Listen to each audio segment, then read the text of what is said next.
आचार्य श्री गुरुवर विद्यासागर महाराज।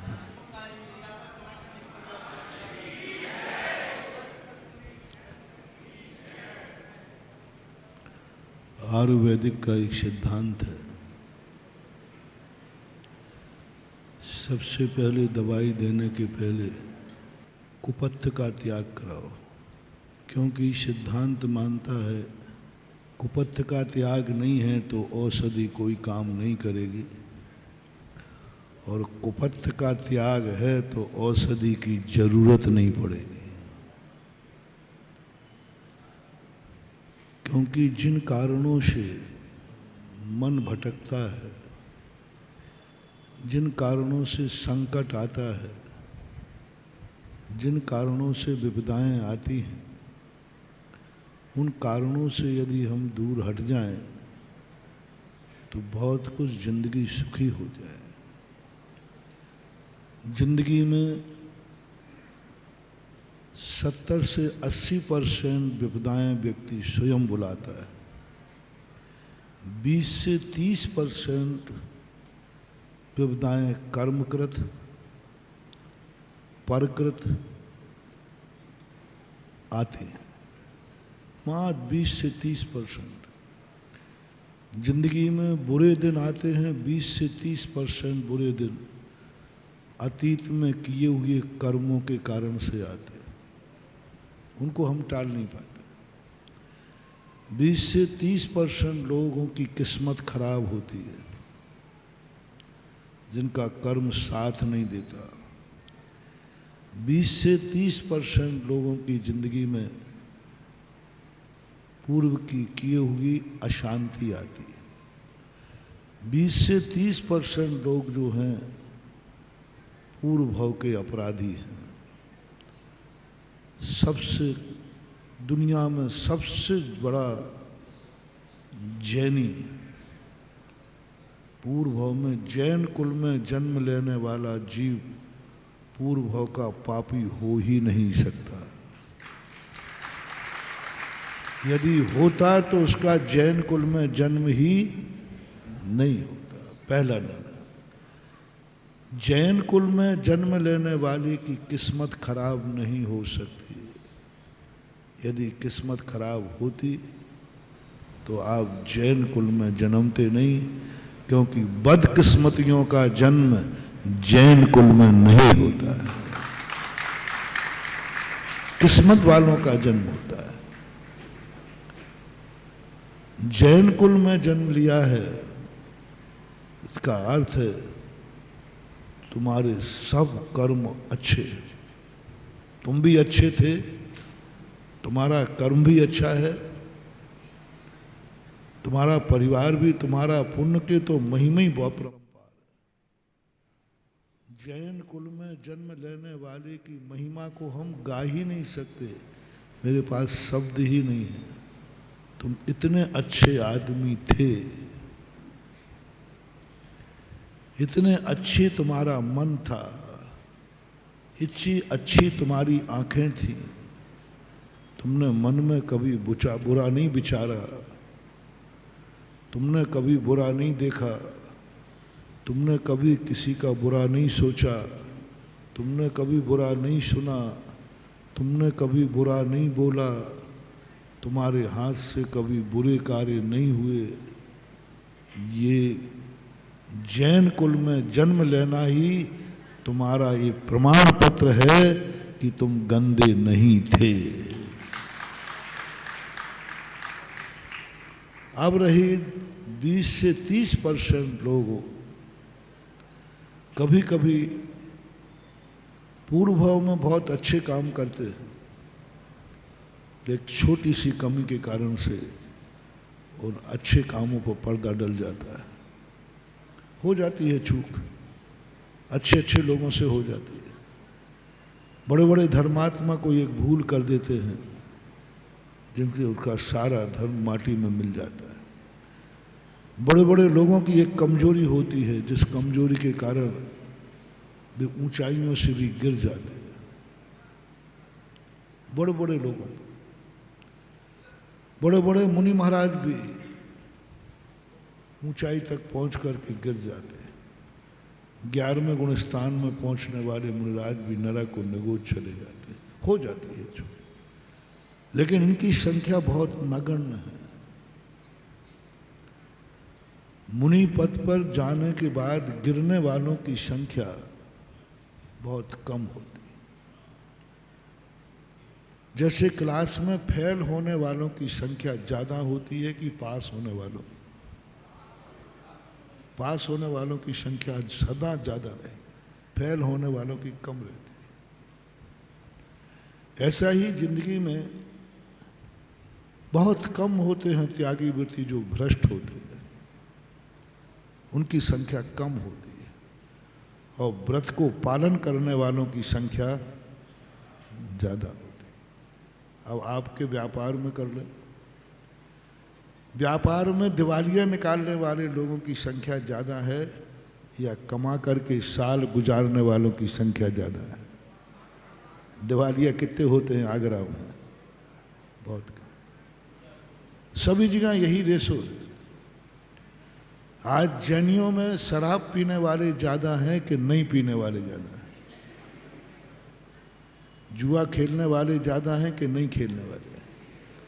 गुटखा खाने वाले ज़्यादा हैं कि नहीं खाने वाले? हाँ है, ठीक है, इनमें थोड़ा सा संख्या बढ़ेगी, लेकिन आज भी जैनियों में व्यसनों की संख्या करने वालों की संख्या कम है। शारीरिक सारे जगत की जातियों का मैंने ब्यौरा किया, सारे जगत की जातियों के मैंने व्यसनों को देखा, सबसे कम रेशो जैनियों का आया। 2 नंबर के काम सबसे कम जैनियों का है आज भी। प्रमाण क्या है? टैक्स देख लीजिए।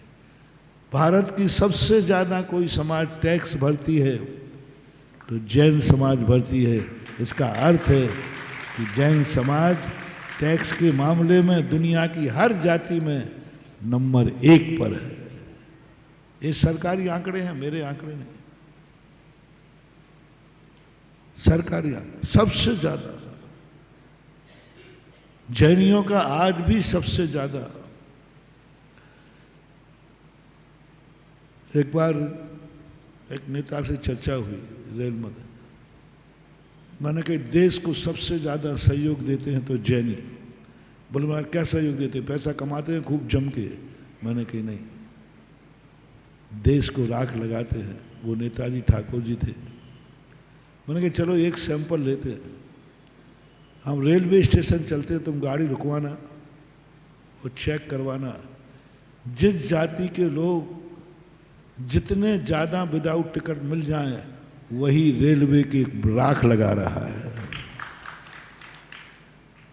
नहीं चलो, मैं चलूंगा, मैं चलूंगा, स्टेशन चलूंगा, मैं खड़ा रहूंगा, तुम चेक करवाना। उन्होंने कहा, मैंने कहा भाई चलो, मैं अभी से दावा करता हूं रेल में सबसे कम विदाउट टिकट चलते हैं तो उसका नाम है जैनी। सबसे कम। इसी से अंदाज लगा लो कि देश को कौन राख लगा रहा है। वो नेताजी कहते महाराज जी मैं नहीं जाऊंगा। मैंने क्यों? बोले सबसे ज्यादा ठाकुर थे। बोले मेरा ये जाति सबसे ज्यादा मिलेगी, और ठाकुर होकर टिकट लिया तो मैं ही झापड़ मार दूंगा, काय का ठाकुर टिकट लेके चलता है। तो मैंने कि रेल को, बजट को राख कौन लगा रहा है? देख लीजिए, हर डिपार्टमेंट में, हर स्थान पे देख लीजिए, रिश्वतखोरी में निकाल लीजिए, सबसे कम जैनी रिश्वतखोरी में पाए जाएंगे। नहीं पाए जाएंगे ये नहीं कह रहा हूं, परसेंटेज कह रहा हूं, परसेंटेज कह रहा हूं। क्योंकि हम जैनियों में ऐसे संस्कार दिए गए हैं, पूर्व जन्म के ऐसे संस्कार हैं कि ये पाप या तो कभी शौक में करते हैं या कभी मजबूरी में करते हैं। और जैनी शौक और मजबूरी में सबसे कम जीता है। जैनी का शौक सबसे कम है जैनी का शौक सबसे कम है। जो शौक है वो अनैतिक नहीं है। खाने का शौक है साहब। जब तक 2-4 प्रकार की चटनी नहीं हो तो गले में ग्रास नहीं जाए, खाने का शौक है। खाने का शौक है, शराब पीने का शौक नहीं है। खाने का, पहनने का शौक है, बढ़िया गाड़ी लेने का शौक है, अच्छा मकान बनाने का शौक है, और यदि शौक है तो अच्छा चतुर्मास कराने का शौक है, अच्छा मंदिर बनाने का शौक है, अच्छी पूजा करने का शौक है, अच्छे अपने बेटों की शादी ब्याह करने का शौक है। ये शौक है, ये शौक नहीं कहलाते, ये अनैतिक नहीं कहलाते। बाकी आप लोगों के यहाँ उन्होंने आरोप लगाया फिर जैनी लक्ष्मी पुत्र क्यों होते हैं, तो उन्होंने सीधा कहा महाराज जी मुझे तो डाउट है आपके ऊपर।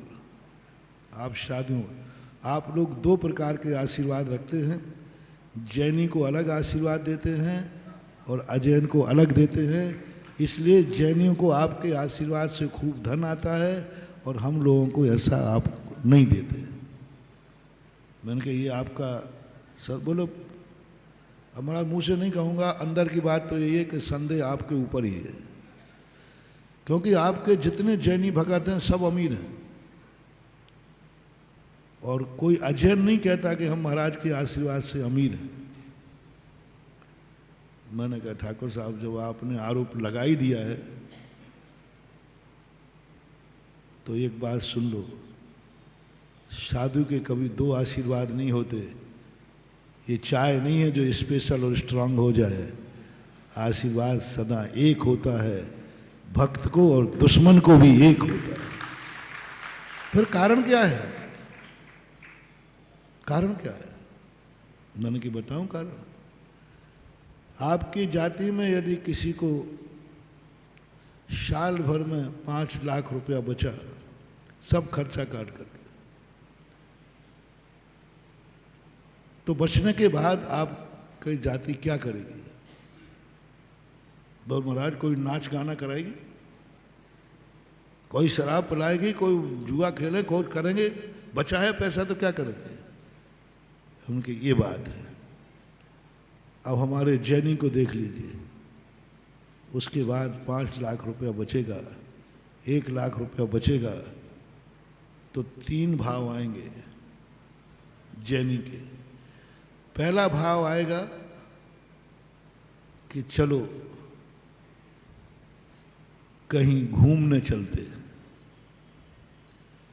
दूसरा भाव आएगा, बहुत दिन से भावना थी तीर्थ यात्रा करने की, चलो तीर्थ यात्रा पर चलते। तीसरा भाव था, बड़ी मुश्किल से बने हैं, चलो एफडी कराए देते। चौथा भाव आएगा, बड़े भाग्य से बने हैं, चलो चतुर्मास हो रहा है, एक भक्ति कलश विराजमान कर देते। भाग्य ने दिया है, पुण्य ने दिया है। जैनी कहता मेरा क्या लागे प्रभु, तेरा तुझको अर्पण। कभी पूर्व भाव में दान दिए होंगे, ये दान महानुभाव ऐसे ही मत मानना। ये तुम्हारे चेहरे पर जो चमक है ना, ये ऐसे ही मत मानना। तुम्हारी थाली में जो रोटी है ना, ऐसे ही मत मानना। ये मेहनत की रोटी नहीं है। मेहनत तो सभी करते हैं, लेकिन तुम्हारे अतीत का कोई ऐसा अच्छा कर्म तुमने किया है कि आज तुम्हारे भाव होते हैं कि चलो हम 2 पैसा धर्म में खर्च करें, चलो परिणाम होते हैं। पुण्य और पाप कराता है। एक बार शायद मैंने बताया था, अंदर का पाप कर्म कहता है इस पापी का पैसा चतुर्मास में नहीं लगना चाहिए। मैं नहीं बोल रहा हूँ, मैं तो तुम्हें रोक भी नहीं सकता, क्योंकि तुम जैन कुल में जन्मे हो। तुम्हें कैसे रोकूं मैं कि तुम कैसे लगाऊं कि फलाना फलाना जैनी चातुर्मास में कोई कलश स्थापित नहीं करेगा। कोई भी व्यक्ति कोई दान नहीं देगा, ये लिस्ट बना के टांगू।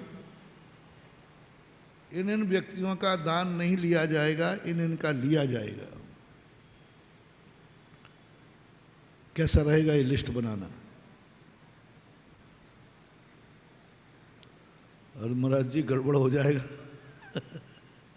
बहुत गड़बड़ हो जाएगा, बहुत राग द्वेष हो जाएंगे, बहुत कसाय हो जाएंगे। हाँ, हो जाएगी। हम नहीं बना पाएंगे, कमेटी को भी नहीं बनाने देंगे। अब धर्म घबरा गया। महाराज जी ने भी हाथ ऊंचे कर दिए। कमेटी कह रही मैं बुराई नहीं ले सकता हूं। कैसे कह दूं कि तुम कुछ भी दान नहीं लिया जाएगा?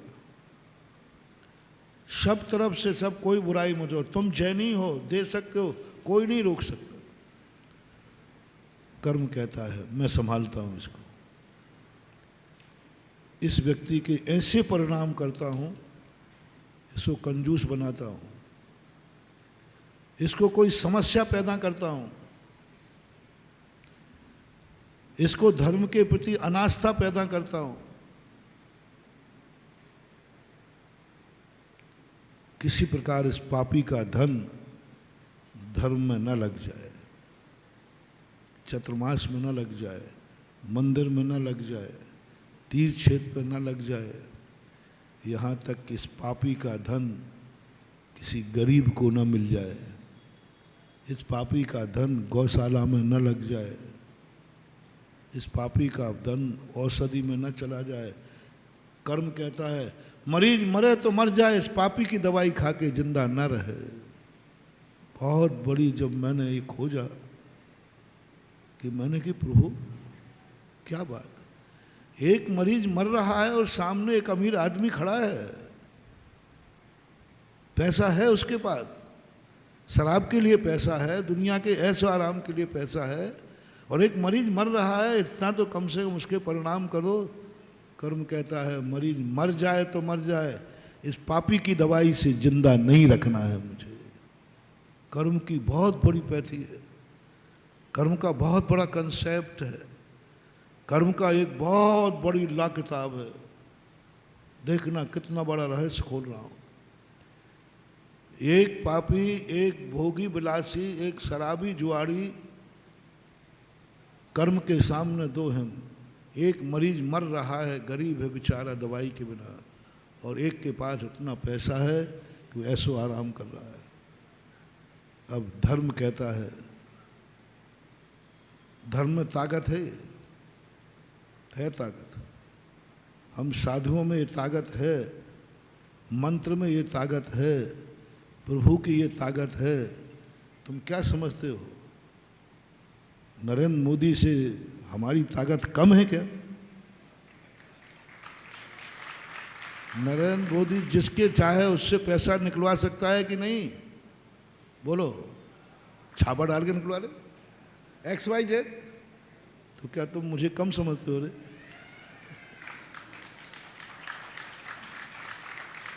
लेकिन घबराना मत, नहीं निकलवाऊंगा। धर्म कहता है नहीं, मरीज मर जाएगा। अंधा इस पापी से कहो आज शराब नहीं पिएगा, उस पैसे से ये मरीज की दवाई कर दे। धर्म कहता है मरीज मरे तो मर जाने दो।